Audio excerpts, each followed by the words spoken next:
আমার নানি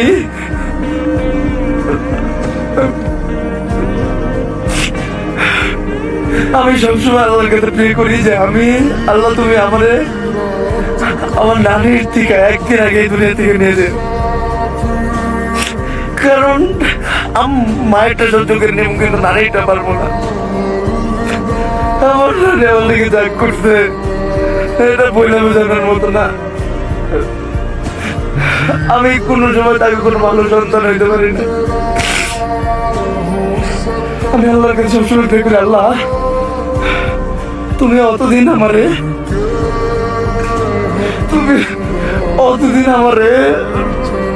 কিছু করো না বান, তোমার কাছে নিয়ে আলো। যতদিন আমি আমার আম্মুর জন্য এমন কিছু করে না দিতে পারি, আমার নানির জন্য এমন কিছু করে না দিতে পারি যাতে আমি না থাকলে তাদের কোনো কর্ম না করে খেতে হয়।